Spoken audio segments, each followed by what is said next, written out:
कर्पूरगौरं करुणावतारं संसारसारं भुजगेन्द्रहारं सदा वसन्तं हृदयारविन्दे भवं भवानी सहितं नमामि। भवं भवानी सहितं नमामि। जो कपूर के समान गौर वर्ण यानी कि गोरे रंग के हैं और जो करुणा के सागर हैं, जो संसार के सार हैं, जिनके गले में नागों का हार है, जो सदा भक्तों के कमल रूप हृदय में निवास करते हैं, ऐसे शिव जी को मैं माता पार्वती के सहित नमस्कार करती हूँ, प्रणाम करती हूँ। उनका पावन महीना आ रहा है, भगवान भोलेनाथ की पूजा का सावन का महीना आ रहा है और आज हम इस वीडियो में भगवान भोलेनाथ के सावन के बारे में चर्चा करेंगे कि ये सावन कब शुरू हो रहा है, इस सावन में कितने सोमवार पड़ने वाले हैं। तो चलिए बिना देरी किए जानते हैं। सावन के महीने की शुरुआत 11 जुलाई शुक्रवार 2025 को हो रही है और सावन के महीने का समापन 9 अगस्त 2025 दिन शनिवार को होगा। दक्षिण भारत में जो लोग अमावस्या से महीने की शुरुआत करते हैं उनके यहाँ 26 जुलाई 2025 से यहाँ पे सावन के महीने की शुरुआत होगी और वहाँ पर सावन के महीने का समापन 25 अगस्त 2025 सोमवार को होगा।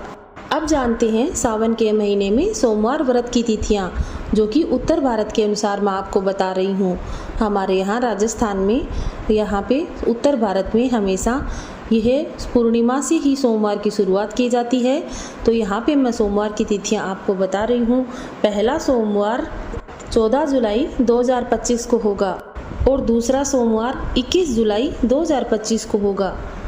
तीसरा सोमवार 28 जुलाई 2025 को पड़ेगा और इसी तरीके से चौथा सोमवार 4 अगस्त 2025 को पड़ेगा।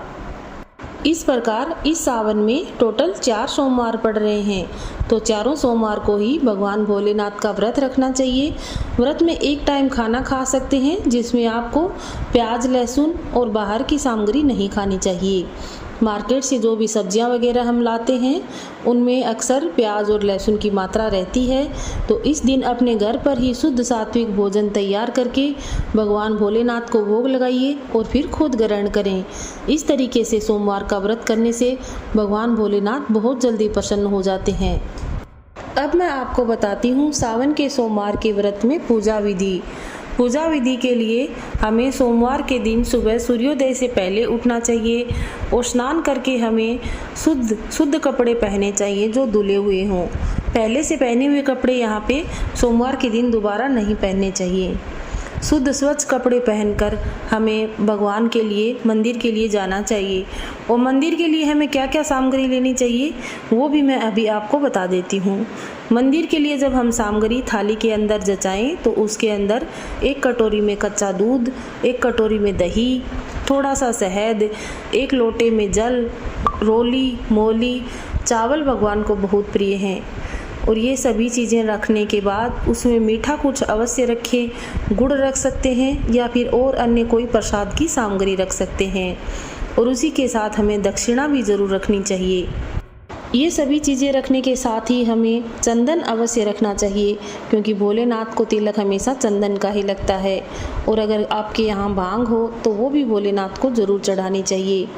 चंदन, भांग, अक्षत ये भोलेनाथ के प्रिय हैं और अगर कहीं से संभव हो तो फूल पत्ते भी ज़रूर लेकर जाने चाहिए। बेलपत्र अगर कहीं पर मिल जाए तो बेलपत्र के पत्ते भगवान को बहुत ज़्यादा प्रिय हैं, उनको साफ पानी से धोकर भगवान को चढ़ाना चाहिए।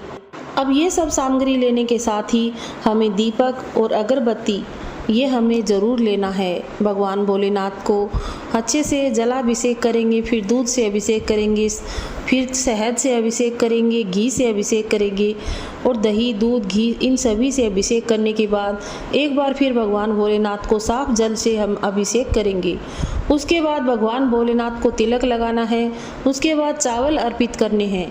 जो भी मिठाई आप घर से लेके गए हैं वो अर्पित करिए। भगवान भोलेनाथ को मोली अर्पित करिए। मोली अर्पित करने के बाद पार्वती मैया के साथ उनका गठबंधन करिए मोली से। और उसके बाद वहाँ पर दीपक जलाकर भगवान भोलेनाथ की आप आरती करिए। इस तरीके से सोमवार के दिन पूजा करने से भोलेनाथ बहुत जल्दी प्रसन्न हो जाते हैं और आपको मनवांछित फल प्रदान करते हैं। और ये सब पूजा होने के बाद वहाँ पर आप भगवान भोलेनाथ की 108 बार ओम नमः शिवाय मंत्र, शिवाष्टक या शिव चालीसा का वहाँ पर बैठकर पाठ कर सकते हैं। इस तरीके से पूजा करने के बाद वहाँ पर आप भगवान के यहाँ पे जो भी आपने जल चढ़ाया है उसमें से थोड़ा सा जल लेकर जलाधारी में से अपनी आँखों में लगाइए और पूरा जल अपने शरीर पे थोड़े थोड़े छींटे लगाइए। उसी दिन जब आप मंदिर जा रहे हैं तो भोलेनाथ के साथ वहाँ पर बैठे हुए शिव परिवार की भी इसी तरीके से पूजा करिए। कार्तिकेय जी, गणेश जी और वहाँ पर बैठे नंदीश्वर भगवान, पार्वती मैया, इन सभी की पूजा करने का बड़ा विशेष महत्व है। और ये सब करने के बाद आपको एक कथा सुननी चाहिए। वो कथा मैं यहाँ पर अभी आपको सुना देती हूँ। तो रोज़ इस तरीके से पूजा करने के बाद आपको ये भोलेनाथ की कथा ज़रूर सुननी चाहिए। बहुत समय पहले की बात है। एक गांव में एक गरीब किसान रहता था। वह सुबह जल्दी उठकर नहाता धोता और अपने गन्ने के खेत में चला जाता। वहां से सबसे मीठा गन्ना तोड़ता और भगवान भोलेनाथ को समर्पित करता था। गांव में सभी लोग उसको टोकते कि तू इतना गरीब है फिर भी रोज़ एक गन्ना तू शिव जी को चढ़ा देता है।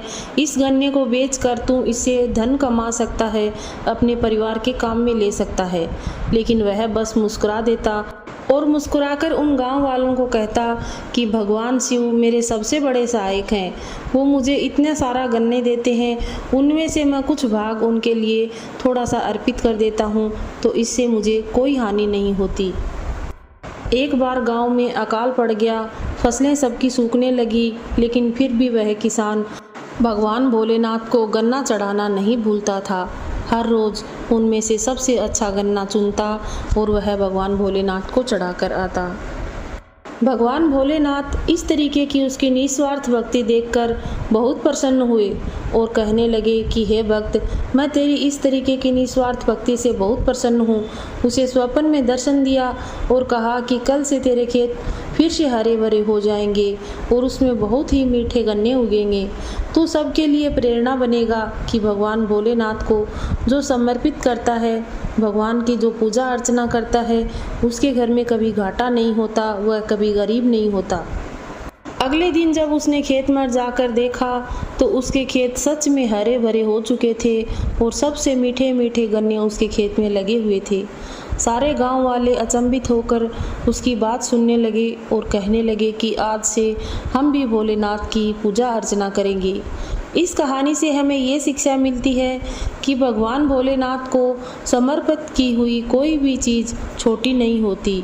छोटी से छोटी चीज़ जो भी हम मन से भगवान को अर्पित करेंगे, चाहे वह एक लोटा जल ही क्यों न हो, भगवान उसी से प्रसन्न हो जाएंगे।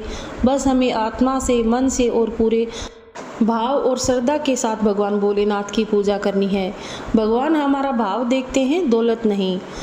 सावन का महीना शुरू हो रहा है और इस महीने में ऐसी ही सुंदर सुंदर और बढ़िया कहानियाँ आपको रोज़ सुनने को मिलेंगी। तो इस चैनल राजस्थानी रीति रिवाज को सब्सक्राइब कर लीजिए। मिलते हैं नई कहानी के साथ, हर रोज़ एक नई कथा के साथ। तब तक के लिए सभी को राम राम, जय श्री राम।